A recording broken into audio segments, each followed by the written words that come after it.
Welcome to Ask the Accountant. We've got cool friends. In today's episode, we're going to be talking to Ryan. Ryan is a Xero user. His firm is very Xero heavy. He goes to XeroCon and he talks a lot about Xero and its ecosystem. So what we're going to do is we're going to put to Ryan the 5 new updates that we saw from yesterday's QuickBooks Connect, and we're going to discuss with him to see what he thinks from a Xero user's point of view about those new updates. So welcome, Ryan. Thank you for joining us. How are you today? I'm good, thank you. Yeah, I'm excited to hear about everything. I managed to completely miss everything from QuickBooks Connect yesterday or whenever it was now. And my colleague who was supposed to attend unfortunately couldn't. So completely blind on this, and I'm excited to learn some new stuff. So basically what you're saying is that we didn't put enough content out yesterday. We went live streaming, we everything else, but we missed a key part there. Okay, noted. We'll just put that down as feedback going forward. Brilliant. Okay, so Ryan, basically Nick Williams, head of product for UK, walked out onto the stage about 9:30 yesterday morning, and he dropped 5 big updates. Now, there are lots of other things they're looking at, but that's more very speculative, like AI-powered VAT predictions and stuff. So we're not going to talk about those today because they are still very aspirational. This is the kind of direction we're going in. What we'd like to do is just go through the 5 big updates, basically. So, Aaron, what was the first update that got announced yesterday? Okay, so he came on stage and his first big innovation was practice management. So their take on practice management, the way they're going to go for it is that they want to be making sure that it's going to be as deeply integrated with QuickBooks as it possibly can be. So their whole idea is that all of that wonderful data that we've got in QuickBooks, all of the opportunities there where we've got in terms of health checks and items like that, they want to be extracting that data and giving us, the accountants, the opportunity to be able to see that at a more holistic view and be able to see it all from there. So it looked exciting. It looked very familiar to another piece of software, didn't it? It did. Yeah. I mean, do you want to say what the software is? It might be easier. It looks like it's being powered by Pixie. Oh, interesting. Did they say that? No. But they also don't say what powers their payroll bureau or payroll product at all. So as people walked out of that room, there was people saying, that looks like it's being run by Pixie. That looks very familiar. We use Pixie. That looks like Pixie. Okay. So yeah, what are your thoughts on they're also coining a new phrase. So they're calling, so they now call QuickBooks Xero Sage Finance Management Systems, or FMS for the jargon. Yeah. So FMS has definitely been around for a while. It's quite a common term in the, I guess, globally, but not something we really refer to as accountants in the UK. So I'm not that surprised, given, I guess, QuickBooks' global reach, that they're trying to standardize that as a term. I'm not sure it's something that's going to get much uptake at all from their user base, because I don't think anyone's going to refer to it as an FMS going forward. But I think practice management's interesting because Xero have Xero Practice Manager, which is basically powered by Workflow Max. So similar, I guess, what they're doing, potentially, hypothetically being powered by Pixie. Now, Xero Practice Manager has been heavily embedded in Australia, but has had little uptake at all in the UK, mostly around issues regarding filing of accounts and work papers. So did they talk anything about the filing of accounts integrations from that side at all? Yeah, I mean, that's a whole new update. So that'll be the next update we talk about. So yeah, I mean, this bit from a practice management point of view, what they're trying to do is workflows, tasks, linking your Zama AML and stuff like that. So basically, who they're competing with here is Accountancy Manager, Center, Client Engager, Pixie, indirectly. They never confirmed that. Well, no, they've not confirmed that, but speculation on the ground floor is. So yeah, so what are your thoughts on them trying to compete with those, what we would probably class as best in class? Yeah, it's a tough one. I mean, so if we look at what Sage are doing, they're trying to be agnostic. They're opening their system up so no matter what FMS that you use, you're going to be able to utilize the the Sage suite. Xero is very much down just a, heavily, you need to be a Xero firm. If QuickBooks are doing the same, so it'll be, you have to be kind of a purely QuickBooks firm, I think they'll struggle to get traction because of just how broad the reach is in the UK, with lots of clients using different systems. So, but if you're doing billing, you're doing timesheets, you're doing job management all through the system, and it's got a deep integration into your main accounting platform, there's definitely benefits there. It's been shown, demonstrated over in Australia how effective and efficient that can be. And if they're trying to do that in the UK, they would have an edge over the likes of Xero and Sage, because they still haven't got that right. Yeah, so we've seen there is connections to the other elements of them. So they've got the opportunity to connect to Xero, etc., etc. But you're not going to get that deep integration as you can expect. So there's a trade-off at that point. You'll still get some of the functionality and probably enough to warrant it, but you won't have the clever source, the bit that they're really wanting to showcase. For me, though, I mean, and I don't know what you guys would see it as, but we keep coming back to this whole point, like who's this aimed at and what's it for? For a new practice starting up now, this sounds brilliant, doesn't it? Like an absolute great idea. If you're going to go with QuickBooks, or if you're going to go with Sage, or going with Xero, you've now got options on all three platforms, and ultimately you're going to be looked after. When it comes to likes of practices who have already got a practice management solution and possibly looking to go the other way, then for me, and I'm still, we need to play with this enough to find out, but for me, I'm seeing this as an opportunity to work alongside existing practice management solutions. Utilize that deep integration, get that health score of a client, that sort of thing. Is that sort of thing you've ever been able to use from a Xero sort of thing? Is that something you've ever had the opportunity to do? Well, I mean, it's tough because the Xero practice manager is not aimed at the size of firm we are. In mid-tier firms, that Scrutton Bland are, we're looking at more, I guess, broader. Like, for example, we wouldn't use a Pixie. Pixie would be too simple for us. Even the likes of accounting manager, we're kind of at that CCH practice engine level. So it's not, my gut is it's not aimed at us. And it probably makes sense not to be aimed at us. The bit that I find interesting is, are they reacting to what Sage and Xero have done? And is it needed? I get frustrated when the likes of the FMS solutions start building into practice management. Do they need to do it? Why don't they just open their APIs to connect into other systems and do that more effectively? But focus on what you're good at. Stop trying to broaden it. The bit I guess I'd like to know is, are they charging for it, or is it free as part of working with QuickBooks? So there was no pricing information on the day. My understanding is it will be a paid-for feature. Someone in the room is under a non-disclosure agreement, so he couldn't possibly say. But my understanding is that it is going to be a charge.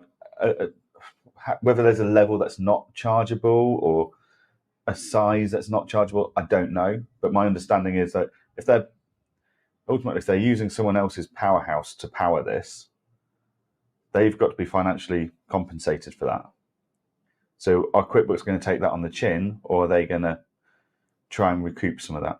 I suppose would be the question we need to ask. To clarify, Ryan, as well, we got no pricing at all yesterday on any of the products we're going to talk about. This is all very much, let's get the positives out of the way. Let's talk about the positives, all the benefits. And at some point, we'll find out what the pricing structure is going to be. I mean, that is odd. That's an odd approach, I'd say. Obviously, it's good to announce things, and I assume these are all features that are live as of now. Betas go live. I think it's next week for a lot of them, but that's a very closed beta network, and it's mainly April they're going for as a live product for a lot that they're talking about. Yeah, and I understand obviously not making pricing the big thing you shout about on stage, but having the information not there is odd. I mean, even when Xero announced Xero Go, they didn't really talk about the pricing on the main announcement, but it became clear throughout the day at XeroCon what that pricing would be. And I completely agree with you, Johann. I think they need to charge something. And normally the incentive is that the platforms use is that as you onboard or have more clients, the practice management side becomes cheaper or free, because obviously the scope and the amount you're paying for the subscriptions for the software, for the various licenses, start to cover the cost of the other add-ons such as practice management. So I wouldn't be surprised if they go down that route. Yeah, I mean, Pixie's a good tool. If they're using it to power it, I would expect it to be pretty good. So interesting. If that is what they're doing, interesting. Cool. So put yourself in the shoes of a new accountant or bookkeeper. You're starting up your practice. You're looking at which FMS platform to look at. Would this update and release from QuickBooks sway you from looking at Xero to now looking at QuickBooks, because it's built in and it's potentially more powerful than the practice management tool that's in Xero, which I believe is also not available to smaller Xero users? You have to have a certain amount of licenses and points on their partner program, don't you, to get into it? I believe you can, but you have to pay for it. So maybe that same model. Once you're a silver member, it becomes free, but you have to kind of get to that scale. So yeah, would it sway me? I don't know. I think it would be a consideration. It would be worth me considering. I'd have to see more of how it operated. Does it at small owner? Because I don't care. I don't care about Xero Practice Manager if I'm using Xero. I'm looking at what is the tool that's going to work with my clients, going to make the rest of my life easier. I don't really care about, because you can get other practice management solutions that will put in data. So I generally go down best of breed and connected APIs rather than something that's all under a single label.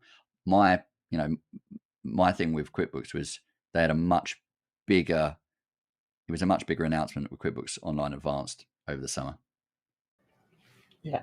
So before we go on to that, like, if I change that question a little bit to you, and same question that Johan's just said, but instead of swaying from a practice management, if you're going to sway from something like Dex Precision, the whole idea of keeping how clean your data is and looking at that sort of data, would that sway you at all? If you were already on Dex Precision and this could do what it was saying, but in a more, because ultimately it's got unlimited amount of data it's looking at. It's not looking at the APIs. It's not limited to what QuickBooks is allowing people to see, is it? In theory, this solution can go as deep as it'll ever need to go.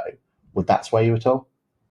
Yes, it would. But, and there's a big caveat on this, you've got a number of players in the market that do this now, and I don't think any of them are doing it brilliantly. I'd say Dex Precision is probably the market leader in that kind of data analysis point.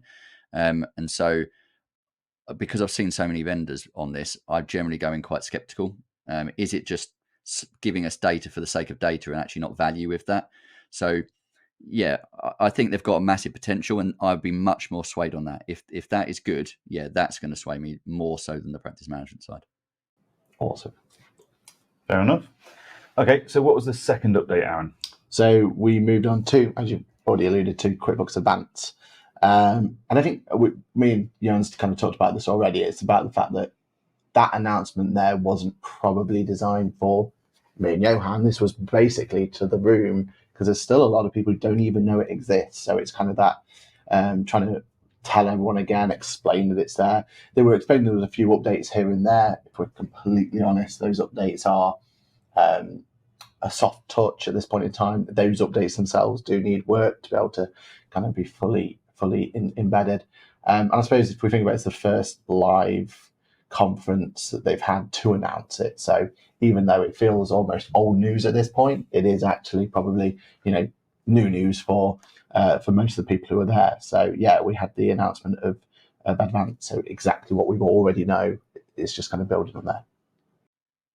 Yeah, I mean, QuickBooks Online Advanced is a big step. Obviously, it's been over in the US. It's been incredibly successful in the US, and bring it over to the UK, you're not going to get all features straight away. I think that's understandable. It's like, are the features they're releasing going to make a big difference? And what I keep saying to Xero, and you might be saying the same things to Intuit, is that they have built now an app marketplace, an app store that enables businesses to build a modern ERP and grow through that and to get to quite a reasonable size. If they do get to that level, they don't really want to move away from it. We saw a great piece recently where a business that was going around social media, where a business, which I think you guys covered actually, but correct me if I'm wrong, where a business literally had a funeral for QuickBooks because they were moving from QuickBooks to NetSuite, and that shows how deeply, and I know they were doing it in a joking way, but shows how deeply you kind of get ingrained into a system that works effectively, and how hard it is to move away when it works for you. So I think QuickBooks Online Advanced has basically enabled them to scale and grow and work with those businesses that are growing in size. Not expecting it to I guess leap off the shelf straight away, and maybe this is maybe they talked about it because it's not doing that. Because I know that Xero have done the same, where about a conference, I'm not sure it was the last XeroCon before, they started talking a lot more about practice management because it wasn't doing very well in the UK. They're kind of identifying, we need to do something, we need to trigger it. That Xero Ultimate Edition, which is just bundling lots of stuff together, is just a way of them trying to sell the add-ons that are not getting enough traction. My gut is that they're probably having to reiterate this because it's just not quite got the traction that they hoped in the first 6 months, or less than 6 months maybe, since it went live. Yeah, I mean, it's I think we as an industry are still trying to find the space that QuickBooks Advanced sits in. I'm looking at my clients, and whenever I review my clients and go, do they need Advanced, or are they fine on QuickBooks Plus? 9 out of 10 times we're looking at going, well, actually QuickBooks Plus is still fine for these guys. We don't need that next step up. So if if heavy users of QuickBooks are still trying to find that niche that it services well, then yeah, the sales aren't going to be high, are they? I think the big thing, I know I'm kind of rehashing content here, but the big thing is the fact that as accountants, this is where it becomes invaluable to us. Like our firm, we moved over from Plus to QuickBooks Advanced, and straight away we're starting to see where those actual extra bits are. You've got the opportunities to do automation, you've got the opportunity to bring in better reporting, and suddenly we're using it for our own firm to start finding out and start making those trigger points go, where we can start thinking to ourselves, actually, this is what it's designed for, these are the clients it's going to work for. So I think as accountants, we need to be using it more and more to get there.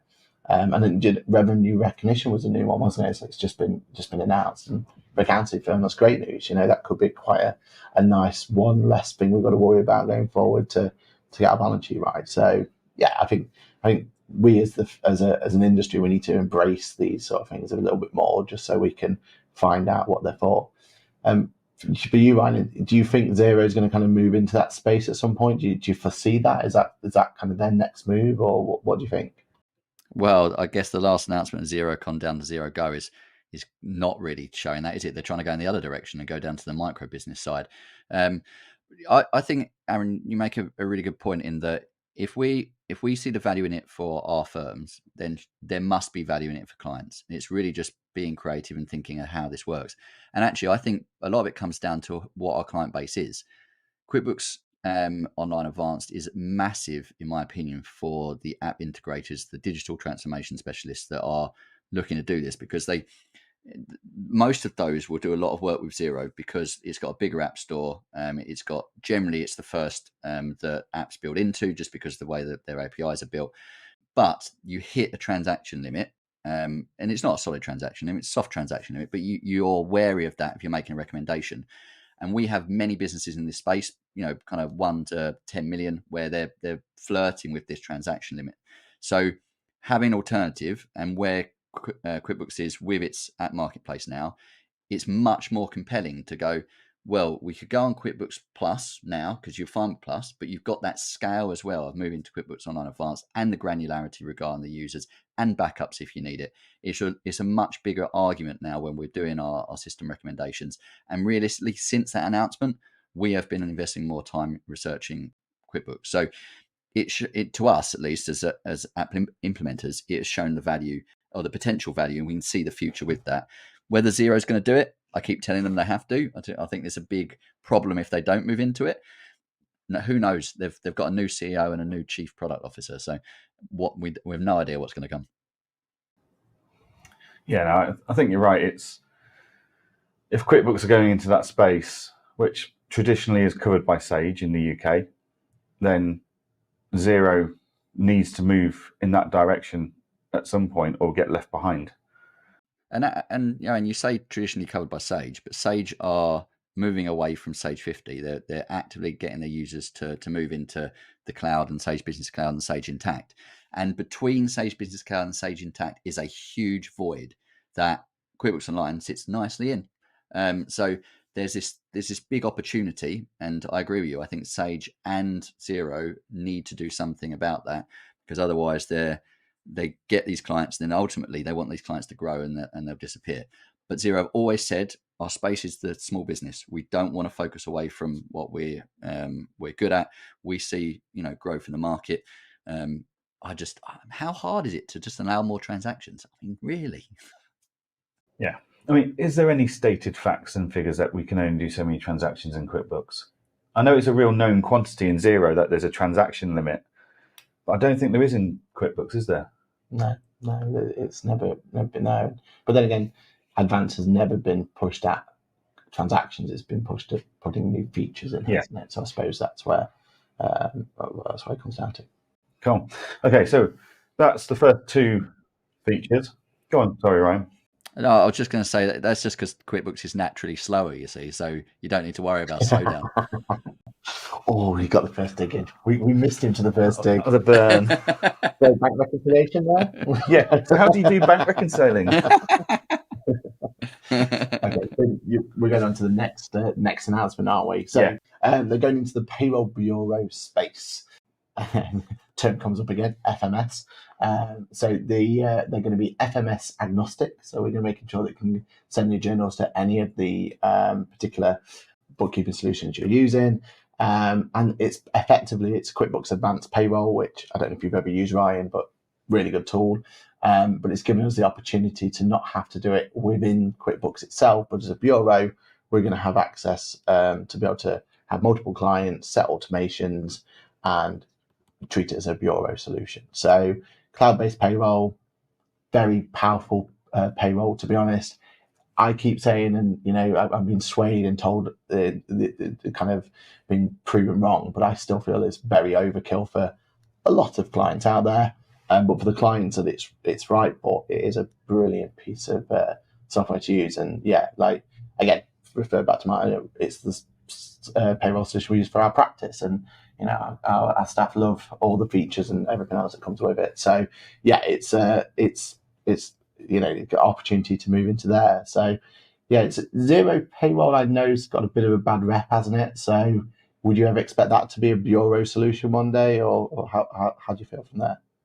I bloody hope not, Aaron. That's probably the worst area of Xero is the payroll, as I constantly tell them. So can I just check, because you're right, I have not used QuickBooks Online Advanced Payroll. Is this the one that's powered by KeyPay? Exactly. It is, yeah. Again, we're not allowed to say that. You're not, I am. Okay, cool. So in my opinion, KeyPay is probably one of the best cloud-based payroll solutions in the market. And obviously, if that's powering what will be the bureau solution for QuickBooks, that is brilliant. KeyPay already has this functionality, so my guess is there's probably not a lot of development apart from deeper integrations or the wrapper around from an Intuit perspective. It obviously makes sense to be software agnostic, because that is how KeyPay is built. Interesting in the fact that KeyPay has now been built. I keep saying KeyPay over and over again, so if we're not allowed to say it, you'll have to beat me out a lot. Is owned now by Employment Hero and is soon to be rebranded Employment Hero or EH Payroll. So they've obviously maybe doubled down on an agreement with them on white labeling and how that would work going forward, and maybe this is part of that, because I guess KeyPay will be slightly wary that they would want their HR tool to be something that has a deep integration. So maybe there'll be something regarding how they cross refer to each other. But that said, I think that's a great thing. Timing is perfect. You've just had the announcement of BrightPay Cloud, which most people's feedback is we're not switching to it. It has not got enough functionality to warrant us to do that if we're already on BrightPay. When KeyPay is already in there doing so much, just powering over the top of it, I think QuickBooks have a huge scope to do so much more with accountancy firms. Even those that aren't QuickBooks FMS users, and then introductory piece to try and get them to actually use more of the QuickBooks suite. I think that's a really good move by them. Do you think that's going to be quite disruptive? I think it can be. It really comes down with the marketing, doesn't it? Because generally QuickBooks marketing has been direct to client, mostly for its FMS. You obviously got the likes of you that sing about the brand, but they do less with the partner network than Xero do, who go heavily with accountants and kind of push most of their marketing that way rather than direct to client. So there'll probably be a need to be a bit of a pivot from strategy there. I think we're seeing that a little bit more anyway. We're getting more engagement from our liaison at QuickBooks. So I think they're trying to align probably with these announcements that are coming out and the changes. So yeah, I think it could well be a disruptor. You've got Sage 50 payroll, which is probably coming to the end of its life or towards the end of its life, which most firms use. You've obviously got Sage I don't know what it's called now, Sage Cloud Payroll, which isn't quite as advanced, but has Sage HR embedded on it. So I think there's lots of payroll bureaus that are deciding what to do, and the timing of it works really well. Yep. Cool. Positive outcome for QuickBooks there. Yeah, we don't know the pricing, et cetera, but we've heard speculation and stuff, but until they announce proper pricing, we won't know how competitive it is. What we have been told is to expect them to be extremely aggressive and competitive with their pricing model. Oh, that doesn't sound like QuickBooks at all, penetrative pricing in the UK. Moving on. A few moments later. Okay, next, so that's practice management, QuickBooks Advanced, Payroll Bureau, which sounds like it's probably the most disruptive potential out of the lot. The next one was Books to Tax, going into Pro Tax. So the idea here is, just like Xero's already had for a while now, is it a couple of years it's been, the ability to do FRS 105 accounts directly in the solution. It's very much built around the work paper solution. So it's a solution it's been using for a long time and pushing for. And one of the good things about this is it's been built from the ground up. So this was completely innocently designed from Intuit themselves. So far, it is a basic tool, as you can imagine. They've already got a workflow or a timeline together in terms of what they want to bring to market afterwards. So they know that they've got to go on to more complicated accounts afterwards. So it's a softly start, but from what we can see, it is that ability to have very much an integrated, quick and easy way of creating simple accounts. So what's your thoughts on that one? So I guess my first question, which I don't know if you know the answer to, but is the flow from the ledger to the work papers to tax, or is it ledger work papers, ledger tax? Ledger work papers to tax. Yeah.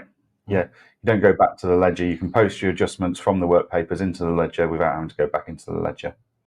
Perfect. So that makes a big difference already, because that's a massive problem with Xero Tax in the fact you have to post stuff back through. So if you are a training firm, it means that you can't see your financial statements or draft financial statements until the adjustments are posted through, which if you've got a junior doing, you don't want to if it's a live client file, because God knows what they're going to push through. So that makes sense. That sounds like they've obviously got a lot of feedback and good guidance to build that in that way. Realistically, this is probably more of a reaction to others in the market having this. Obviously, Xero did it, and then Sage have kind of done something similar on a basic level. I think it's more we need. If I was QuickBooks, something we need to do something. If we're going to do it, let's do it properly instead of rush it out. And because they could have done something, a year ago, and instead they've delayed it. I mean, this is kind of ties into the practice manager side, doesn't it? If you are very QuickBooks, I assume this is what you'd go down the route of, especially if it's free. If it's chargeable, then you kind of have to weigh it up against other solutions out there. It's a big weakness in the ecosystem, which is the ability to file accounts and tax. If they open it up so that you can bring in data from other systems as well, that's great. If it's more that you need to get data into a QuickBooks file to be able to do it, it starts probably reducing its usefulness. But that depends on business size. If you're a smaller accountancy firm, it kind of makes sense. Whatever your main platform is, that's where you file your accounts and tax from. If you're a QuickBooks user, it's probably going to be really helpful. Oh, and the other thing I want to ask is it just for accountancy practices, or is it open for businesses to file direct? Yeah, so just as accountants only feature, they've committed that that's going to be where it's going to stay, at least for the long term. There's no plans to bring it to clients, which I do feel is a little bit of a missed opportunity, but you can understand why, and especially in its current state where it is very much driven of, the accountant who's going to send that does need to know a little bit about what they're doing to be able to get to the end results, to get it out, because it's not all singing or dancing at the moment in terms of automations with things like director's loan notes, for example. So it is very much free form in that sort of respect. But just to your point about other software being used, you can, for the corporation tax, you can definitely bring other elements. You can start from scratch if you need to and bring it in from there. But you're right, from an account production side of things, you will need a QuickBooks license. So that's how many times is that going to be useful for you, that you file in your tax return, but you don't need the accounts. But yeah, the option's there if you do need it.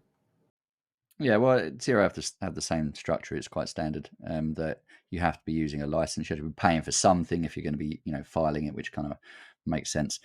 I think, come on, let's look at what QuickBooks or Intuit have done over in the US. Everything is becoming a hybrid approach. Everything is collaborate with your advisor.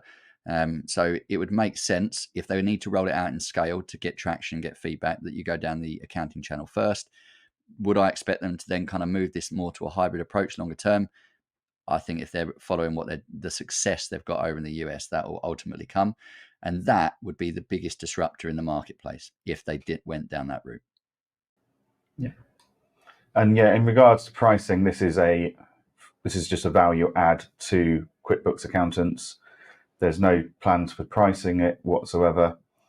So yeah, it's a value add, and they've made that commitment.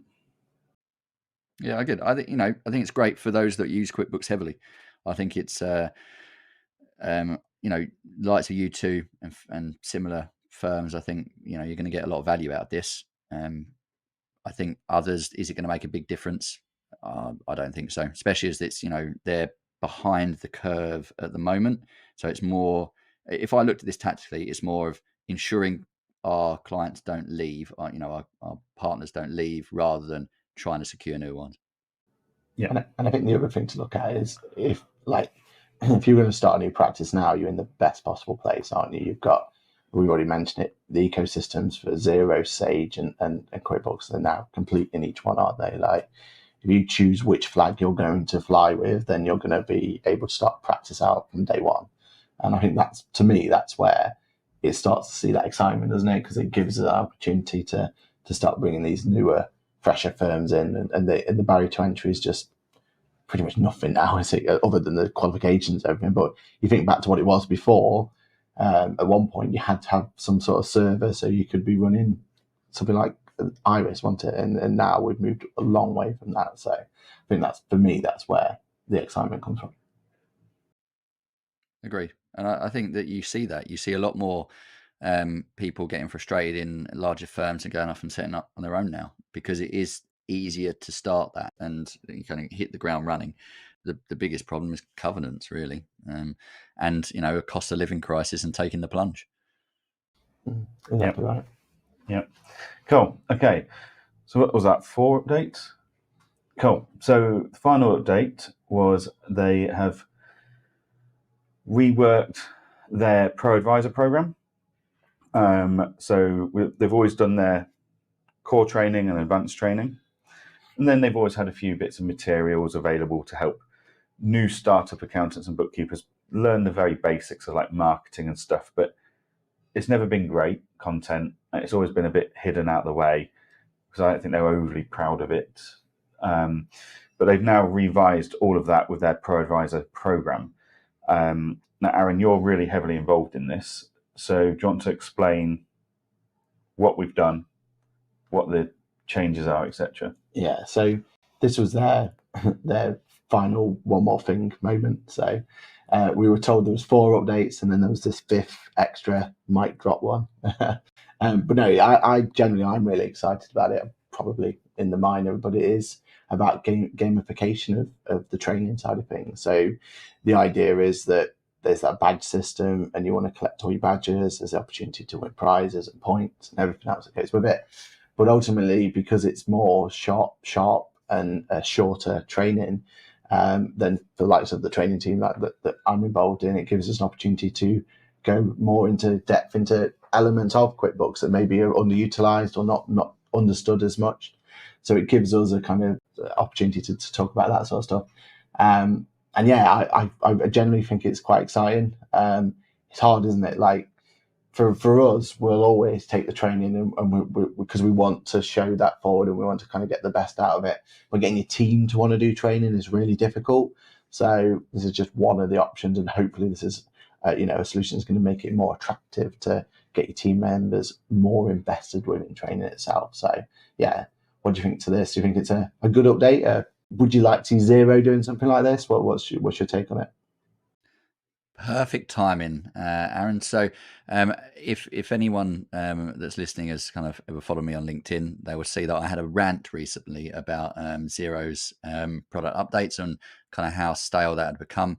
And following that, I've kind of been invited in to kind of see what Xero currently got in development in that area. And they are doing something in that which looks interesting. And I don't know the details of what QuickBooks were released, but what you've just said sounds very similar to the considerations at Xero, and echo what has been successful by other solutions in gamifying education. So, everything that we do now from a tech platform is about gamification, trying to get you to interact with it as soon as possible and as often as possible, and make it competitive to some extent. Because if there's a little bit of healthy competition, you want to invest more. Completely agree with you in that this it's a challenge sometimes getting people to do it. Likes of us that want to be deeply involved in this, the ecosystem and the products themselves, kind of throw ourselves in fully, but others are more seeing it as a chore that needs to be done. The bit that I get concerned about is when we start fragmenting, it can detract from the overall value of the status, because just like in, I guess, the accountancy qualifications, when you start bringing too much choice in, then there's not enough of the core that enables you to actually kind of state that I know enough about this product. Don't know enough about the details of what's been released. I assume they've probably got this all covered. But I think the main thing, the key thing that's come out is how long ago that both QuickBooks and Xero released an education platform. It just got to its life where it needed to be refreshed, and both products are doing that. QuickBooks have managed to release something first.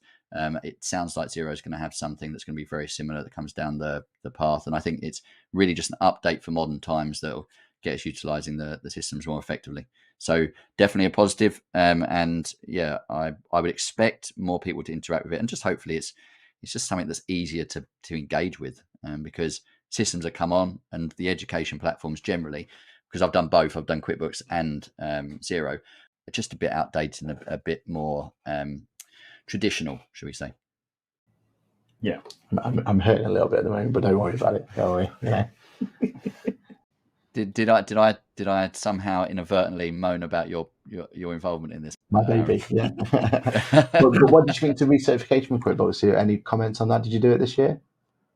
No, so admittedly, I'm probably not actually currently certified. I did the course, so the original certification, probably 3-4 years ago, and it just felt a bit clunky and a bit painful when I did it. Obviously, where it is now is probably not the same as what it was back then, but I know a lot of the underlying architecture that enabled it would have been similar, because unless they're going to do a refresh like they're doing now, it's not going to be, it's just not going to be as modern and as effective. So by the sounds of it, you guys have been at least somewhat involved in whatever this new platform is, and I can only assume that that's going to have had a massive positive effect on it. Brilliant. That's the 5 updates. I mean, what's your overall impression, Ryan? Is that do we think that was a good batch of updates? I know we all think QuickBooks has been a bit quiet, and there's not been huge news from QuickBooks in a while, other than QuickBooks Advanced back in September. Do you think it might have been worth the wait? Worth the wait is probably not the right term, purely because I think everything has to be released when it's ready to be released, and so we don't want anything rushed, do we? We would prefer a good system to come out rather than a rushed one that then takes further development. We've seen that. You've had releases, especially in the Xero ecosystem, where it's just not worked because they've kind of rushed something. I would say yes. I would say this year, 2022 and 2023 have been big for QuickBooks in the UK with the releases, which has been the opposite of where Xero have been. So Xero obviously did a lot and QuickBooks were quiet, and then it's kind of pivoted, and now Xero, frustratingly, seem to just be releasing new reports every blooming quarter, whereas QuickBooks have got new functionality. Now the big thing that I think is going to be a disruptor in this space will be obviously what Xero are trying to do with locate inventory over in the US, and what QuickBooks will do to pivot to deal with that. Now I know QuickBooks they bought TradeGecko. Yeah, is that now fully embedded? In the US it is. In the UK at the moment it's been closed down for us, so we have no access to it at all, not even the original TradeGecko. But in the US they have started to bring that in, and they're going down the same as what you said there, the inventory side. Yeah, I think we've had over in the UK with inventory, we've had a consolidation of apps where there was a lot of choice, and it's kind of boiled down to a couple, no more than a handful, and it just means that area has become a bit stale. And I think both systems have the ability to add inventory because of their purchases, and how they bring that across into the UK will be a big thing. It'll be interesting over the next few years to see who gets to it first. Definitely. I think the only update I'd say, or the only final bit I'd say on the update, is that maybe just so to keep you in the loop in here, Ryan, is that the big message for us as this update and how this has appeared to us is from passionate users and key users for them, is that we went from being accountants first to back to the client, and we were told it was back to being accountants first as their kind of a message. You must admit, like this is a very accountants first announcement, isn't it? Like each one of the pain points we've got and each one to solve in there. So I think that's been the positive message we had for those 5. Yeah, I definitely agree. I think it was very clear that going back a few years, Intuit was not winning in that accounting space, and so pivoted to where they knew, which is the direct to market route. Get a core group of accountants and advisors that actually really add value to it, readdress how they approach it and attack it again. And they've done that effectively with what they've released. Now, because obviously their biggest market is the US, and the way they interact with accountants over there is very minimal. Everything's kind of direct to market, just because of the way the advisor and client engagement works over there. It's much more compliance led rather than advisory. That I think that they've been learning a lot since they've been coming over to the UK, and it sounds like they've really listened and taken that on board. And I think that's a massive positive step. And I agree with you. I think this is less about the actual products for accountants, in my opinion. With this release, it's actually more about the focus. It's about, we've changed, we've pivoted, we're listening, we're coming hard at the accountancy sector. Brilliant. That's the fact that it's someone that wasn't at the event yesterday, it's just listened to the updates that have been announced, has come out with the same conclusion. Tells me they're getting their message across. XeroCon, as a final question, Ryan. XeroCon's not happening this year in the UK, is it? It is not. No, they've. I'm not entirely certain why. They said they've changed it to a global event, but I would have thought a global event is that it's on in every place at the same time, which doesn't seem to be happening.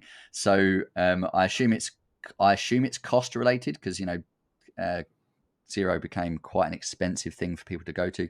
I assume it's cost related, and that they've kind of deferred till 2024 rather than 2023. Whether that's a positive sign or not, I mean, realistically, if you've got nothing to announce, why have a conference about it? And I think that's possibly where they are. But I mean, two questions I got on that one. So I was about to ask you, do you think they'll announce something like Accountex or something? Would they just use that as their, platform? Because they were so heavily branded at Accountex, weren't they? It was, they did brilliantly. It was, as soon as you walked through, it was this Xero tunnel and everything else, wasn't it? So my question was, do you think they're going to announce that? But it doesn't sound like it. But the other thing I'd say is with Xero, I mean, is it? No, in fact, let's just leave it at that, because otherwise I'll get ourselves in trouble. But go ahead. No, Aaron, I think it's worth kind of talking about it. Like XeroCon grew into something that was not about the product anymore. It was about the accounting market, the accounting marketplace in the UK. You had obviously lots of people that are heavily into Xero, but lots of people that weren't, that would go, and it's about just sharing knowledge, gaining knowledge, and it was just about the experience less so than the updates. And going to, I missed QuickBooks Connect this year, but I've been to them in the past, and it felt more like a traditional accounting conference, similar to what Sage Summit was. You're going there for information, for updates, less so for the experience. And I think it's going to be a bit of a miss in the wider UK landscape to not have XeroCon around. That does have opportunity, and we've got the Digital Accountancy Show, which has become huge. That's out in June, and all I hope is that anyone that's listening that would normally have gone to XeroCon or does go to QuickBooks Connect goes along to that, because it's an incredible show. Yeah, and it's bigger and better than ever before, isn't it, this year? So indeed, new venue, bigger. Yeah, no, I think, and I do also think there's a lot of competition there, isn't there, in the conference space now. So paid for conferences are all of a sudden very challenging to justify versus all the free ones. But yeah, look, we need to wrap this up. We've got to move on. But thank you, Ryan, for your time today. Thank you for your insights and for listening and giving some feedback on your thoughts from someone that's not green through and through. But yeah, thank you for joining us. When is your next episode of DigiTools for an Accrual World coming out? Well, that's a very good question, Johann. So it's all based on when we can get it through our editing system. So it should be out hopefully soon. But if anyone's listening that has not listened to any of our episodes, there is a brilliant one with Johann on in our back catalogue. So please do dig through our past episodes and listen to him, where we probably grill him a bit on QuickBooks, to be fair, and he does very well in rebutting our quite direct questions. It's an absolutely brilliant podcast, one I really enjoy listening to, and it's what the industry needs. It's personality, it's character, it's humour, with all the latest news. So yeah, and the really editing's spot on. So yeah, take it as long as it needs to come through. So because it comes out as a better product overall, doesn't it? Yeah, definitely, really good, brilliant. Well, thank you very much, Ryan, for joining us today. We will sign off from there. And I'm sure we'll be talking to you again soon when we see more releases from Xero or from QuickBooks to chat over. Sounds good. Thanks. And invite me on anytime. Thank you very much. Cheers, Ryan. Brilliant.